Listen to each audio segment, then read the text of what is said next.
This channel does not promote any violent, harmful, or illegal activities. All content provided by this channel is meant for an educational purpose only. আচ্ছা, জবরদখলের বিষয়টা নিয়ে এত কথা শুনলেন, কিন্তু বিষয়টা কি তাহলে শুধু এই গুমটিতে এসে ঠেকলো? মুখ্যমন্ত্রী হাওড়া পুর প্রশাসনের দিকে আঙুল তুলেছিলেন, বিধাননগরের পুরসভার দিকে আঙুল তুলেছিলেন, নিজের দলের নেতা মন্ত্রীদের নাম করে করে বলেছিলেন কোথায় কে জবরদখল করাচ্ছেন, প্রশ্রয় দিচ্ছেন, সব বলে দিয়েছিলেন। মনে যা যা আছে, যা যা তথ্য তার কাছে আছে, সব পরিষ্কার করে দিয়েছিলেন। তারপরেও শুধু শেষ ওই গুমটিতে। আমার কি মনে হয় জানেন তো, পুলিশ ওই পাবলিক পারসেপশনের জাঁতাকলে পড়ে গেছে। পুলিশেরও একই অবস্থা। মুখ্যমন্ত্রী বলেছিলেন সমস্ত কাককে ভয় দেখাতে একটা কাককে মেরে ঝুলিয়ে দিতে। পুলিশ মনে হচ্ছে শুধুমাত্র ওই গরিব দোকানদারদেরই কাক বলে ভেবেছে, তাই তাদের দোকান ভাঙছে, জিনিসপত্র ছুঁড়ে ফেলছে। না, সব কিছু যে ছুঁড়ে ফেলে দিচ্ছে বা ভেঙে দিচ্ছে এমনও কিন্তু নয়। তাদের এরকম ভাববেন না, তাদেরও এই সমস্ত বোধশোধগুলো আছে। এই দুদিন আগেই তো সেক্টর 5-এ ফুটপাথে দখলদারদের সাবধান করে দিয়েছিল পুলিশ, এবং তারপর নাকি সাবধান করার জন্য জিনিসপত্র রাস্তা জুড়ে যেগুলো ছিল সেগুলো নাকি ছুঁড়েও ফেলে দিয়েছিল। শুধু শুনছিলাম বিরিয়ানির হাঁড়িগুলো নাকি যত্ন করে তুলে নিয়ে গেছে। সেদিন শুনেছিলাম, জানি না সত্যি মিথ্যে, আজ দেখলাম ভবানীপুর যদুবাবুর বাজারের কাছে দখলদার তুলতে গেছিল পুলিশ, জিনিসপত্র সব ছুঁড়ে ফেলছিল। শুধু এক ফলওয়ালার আমের ঝুড়িগুলো দেখলাম পুলিশ খুব যত্ন করে গাড়িতে তুলছে। বুঝলাম পুলিশ হলো মানুষ, তো জিনিসপত্র নষ্ট করা যে উচিত নয়, বিশেষ করে ভালো ভালো জিনিস, সেটা বিলক্ষণ জানে। তাই সেদিন বিরিয়ানি, আজ আম, এগুলো নষ্ট করেনি। শুধু একটা জিনিস কিছুতেই বুঝতে পারছি না, মুখ্যমন্ত্রী বলার পরেও কেন দোকানদারদেরই শেষ পর্যন্ত কাক বলে ভাবলো পুলিশ? মুখ্যমন্ত্রী তো নাম ধাম সবই বলে দিলেন, তারপরেও পুলিশ কেন শুধু এই দোকানদারদেরই কালপেট ঠাউরাচ্ছে বলুন তো? এই দোকানদারদের এত সাহস, এত ক্ষমতা, রাস্তা দেখছে, ফাঁকা জায়গা দেখছে, নিজের ইচ্ছে মতো বসে যাচ্ছে। সম্ভব এটা? জানতো গিয়ে করে দেখুন কি হয়। দোকানদারদের বসানোর পেছনে যারা আছেন তাদের বিরুদ্ধে কি করতে হবে সেটাও কি মুখ্যমন্ত্রীকেই বলে দিতে হবে? দিদি আগে কেন বলেছিল যে তোমরা মুড়ি, ঝালমুড়ি বিক্রি করো, তোমরা চানাচুর বিক্রি করো, ঘুগনি মুড়ি বিক্রি করো? তার পারমিশনটা পেয়েই তোমরা দোকানদারি করছি। তাহলে আমরা এখন যাবো কোথায়? পার্টির লোক নয়, আমি হকার। আমরা পার্টির লোক না, আমরা হকারের লোক। লোকসভা হয়েছে, বিধানসভা আছে, মুখ্যমন্ত্রী জানে বিধানসভা এখনো আছে। ভোটে উঠেছে তো ব্যাস, বিধানসভা এখনো আছে। বিধানসভা ভোট আছে সামনে, চাপ নেই। বিধানসভা ভোট আছে সামনে, আমরাও বুঝে নেবো, বিধানসভাতেও বুঝে নেবো। বাচ্চা আছে, তাহলে আমার কে দেখবে? এখন কে দেখবে বলুন? সবার দোকান রাখলে আমার দোকানটা তুলে নিয়ে যাচ্ছে। দেখুন এতগুলো লোকের, আমারও পানগুন্দির ছোট দোকান, দেখুন বলছি সরিয়ে দিচ্ছি, জোর জবরদস্তি তুলে নিল পুলিশে। নির্বাচনটা পড়ে যাওয়ার জন্য কাজটা আটকিয়েছিল, কিন্তু আমরা যতই করি না কেন, যেহেতু পুলিশ এই কারণে সক্রিয় বেশি করে, মমতা বন্দ্যোপাধ্যায় তার বক্তব্যের মধ্যে কোথাও হকার উচ্ছেদের কথা বলেনি, একটা ওয়ার্ডও বলেনি। মমতা বন্দ্যোপাধ্যায় একদিকে রাজধর্ম পালন এবং তার সঙ্গে রাস্তাগুলির নিরাপত্তা, সৌন্দর্যায়ন, পথচারীদের স্বার্থ এবং হকারদের স্বার্থ সমস্তটাই যথাযথ আনুপাতিক হারে বজায় রেখে মমতা বন্দ্যোপাধ্যায় প্রশাসনকে কিছু বার্তা দিয়েছেন, কিছু বার্তা দেবেন। লোকসভা নির্বাচনে পশ্চিমবঙ্গে 29টা আসন পাওয়ার দম্ভের বহিঃপ্রকাশ এবং পুরসভা কর্পোরেশন এলাকায় হারের যে তীব্র জ্বালা যন্ত্রণা, সেই জ্বালা যন্ত্রণার বহিঃপ্রকাশ। সিদ্ধান্ত পুনর্বিবেচনা না হলে আগামী পরশু থেকে যেখানে হকার উচ্ছেদ করবে বিজেপির কার্যকর্তা, তাদের সকলকে আমি অনুরোধ করব বাধা দিন। আমিও যদি আগাম জানতে পারি কোথাও হচ্ছে, উইদাউট নোটিস বুলডোজারের সামনে বা পুলিশের সামনে দাঁড়ানোর জন্য প্রস্তুত আছি। মানে আমরা বুঝলাম এবার বিজেপি তারাই হকারদের পাশে দাঁড়াবে, কিন্তু পাঁজিতে লেখা আছে মঙ্গলবার, মানে এক্ষেত্রে শুক্রবার, পরশু থেকে ভালো সময়, ওই সময় থেকে আর যদি এরকম হকারদের উচ্ছেদ করা হয় তার পাশে বিজেপি দাঁড়াবে। এবং কুণাল ঘোষের বক্তব্য শুনলাম, একদম স্পষ্ট জলের মতো করে বুঝে গেছেন মুখ্যমন্ত্রী কি বলেছেন। ঠিকই তো, যা যা বললেন তিনি সেইগুলোই মুখ্যমন্ত্রী বলেছেন। এবার মুখ্যমন্ত্রী অত স্পষ্ট করে বলে দেওয়ার পরে যদি কারো বুঝতে অসুবিধা হয়, তার ফলটা কি হয়? তার ফল কি হয় জানেন? বিরোধীদের দিকে লোপ্পা বল ছুড়ে দেওয়া হয়। এই যে পুলিশ বেছে বেছে কিছু দোকানদারকে জবরদখলকারী হিসেবে যে শাস্তি দিচ্ছে, তাদেরকে তো মনে হচ্ছে যে পুলিশের বড়শিতে কি শুধু ওই চুনোপুটি উঠছে? রাঘব বোয়ালদের ধরতে পুলিশ কেন জাল ফেলছে না? দেখুন, এই সমালোচনা করার সুযোগটা যেরকম বিরোধীরা পাচ্ছেন, তেমনি এক যাত্রায় পৃথক ফল হচ্ছে বলে আন্দোলনের হুঁশিয়ারি দিতে পারছে হকার সংগ্রাম কমিটি। এবং তার থেকেও মোক্ষম চাপটা বোধহয় তৈরি করে দিলেন ওই হকার। শুনলেন তো, যিনি সবার সামনে বললেন আসছে 2026 আসছে। এবার 2 বছর ধরে রাগ পুষে রেখে যদি 26-এ সেই রাগটা উসুল করে নেন এই দোকানদাররা, এই হকাররা, তাহলে পুলিশের কিন্তু কিচ্ছু নয়। ক্ষতি যা হবার সেটা হবে রাজ্যের শাসকের, রাজ্যের শাসক দলের। কারণ একজনের মনের রাগ, ব্যথা, অসহিষ্ণুতা এগুলো মুখে মুখে ছড়ালে কি হয় দেখলেন তো এই গুজবের কি মহিমা। গুজব কেমন আলোর থেকেও দ্রুতগামী হতে পারে, আর কিভাবে ওই যেখানে সেখানে কখনো ছেলে, কখনো পুরুষ, কখনো মহিলা, কখনো বাচ্চা, তারা সবাই মারধর খেয়ে যেতে পারে। দেখুন, এখন যদি 2026 পর্যন্ত মুখে মুখে রটতে থাকে যে মমতা বন্দ্যোপাধ্যায়ের পুলিশ শক্তের ভক্ত আর নরমের জোব, তাহলে রাজনৈতিক ক্ষতির কিন্তু একটা সম্ভাবনা তৈরি হয়। বিশেষ করে শহরাঞ্চলের ভোট যখন তৃণমূলকে চিন্তায় রেখেছে, তখন কিন্তু পুলিশের একটু নিরপেক্ষ ভূমিকা পালন করা উচিত, তাই না? একটা বৃহত্তর স্বার্থে। আর বিরোধী দল নেতা তো বলেই দিলেন, শহরে তৃণমূল ভোট পায়নি বলে এভাবে গায়ের ঝাল মেটাচ্ছে। মানে হকারদের রাগে ধুনো দেওয়ার লোকের তো অভাব হবে না, এটা তো পরিষ্কার বোঝা যাচ্ছে।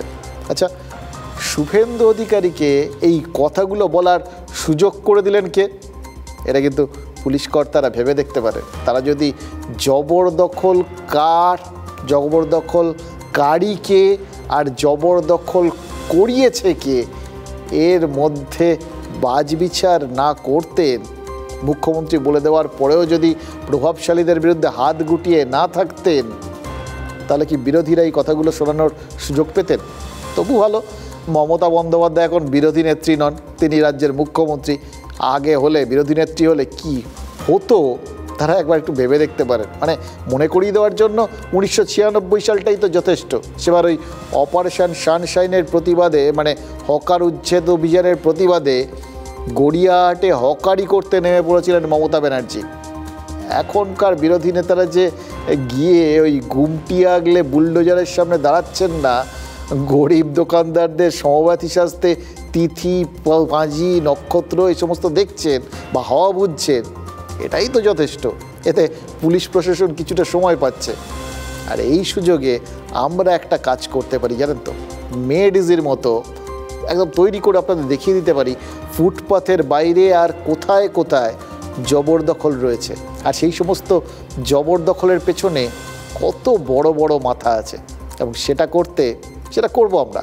আর সেটা করতে আমাকে কিছু কথা বলতেই হবে, যে কথাগুলো এই মুহূর্তে অন্তত না বললেই নয়।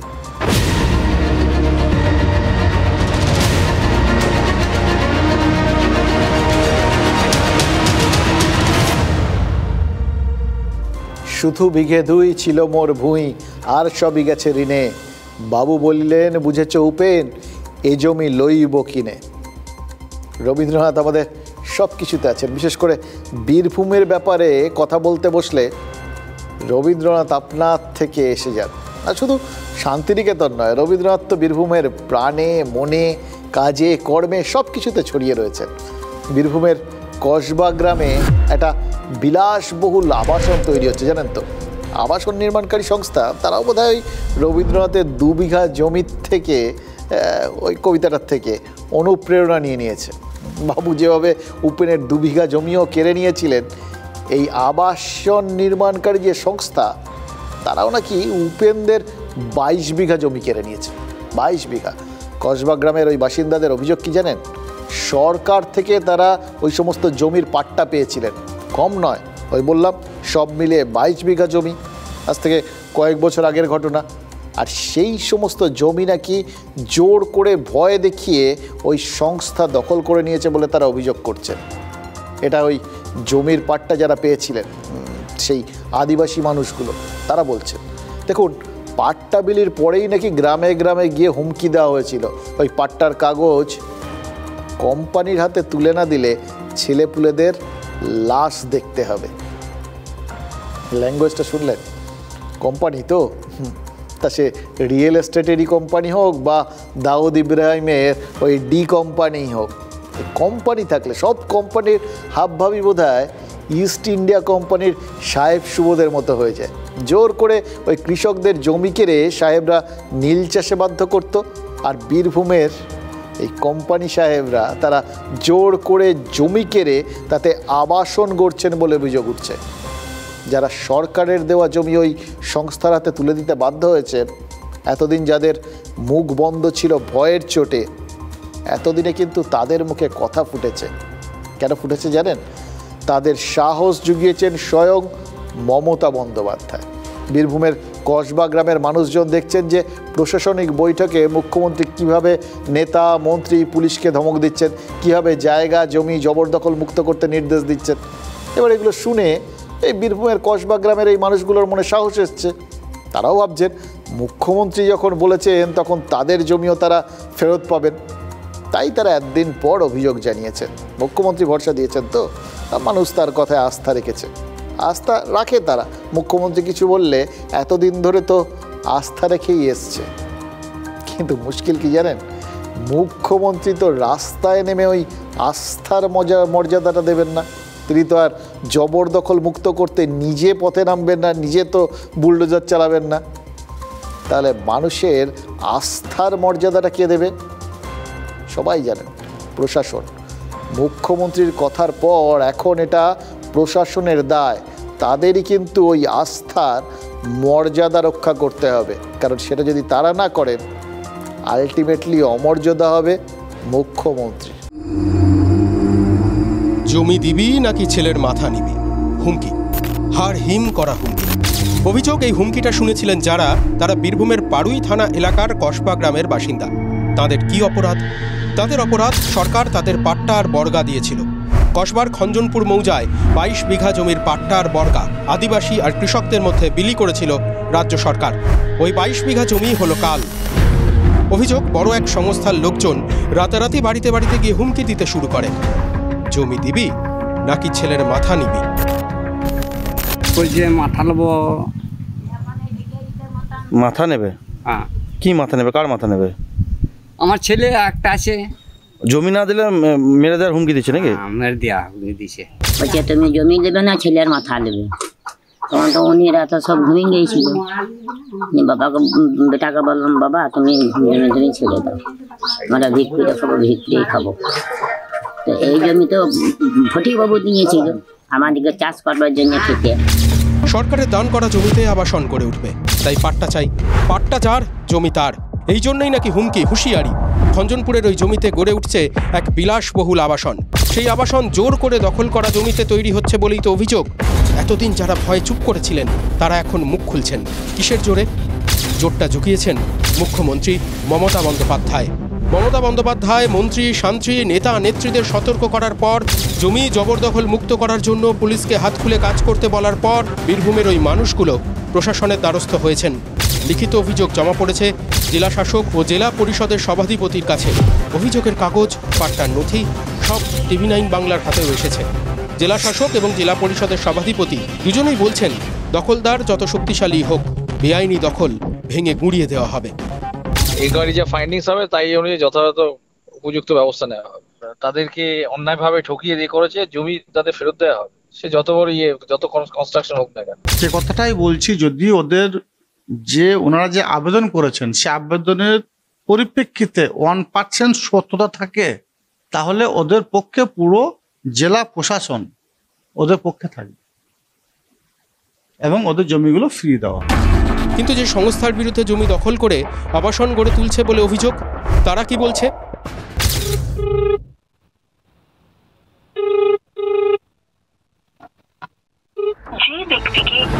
সংস্থার কর্তা বা কর্মীরা কেউ ফোন ধরেননি। টিভি9 বাংলার রিপোর্টারের ফোনের কোনো উত্তর দেননি।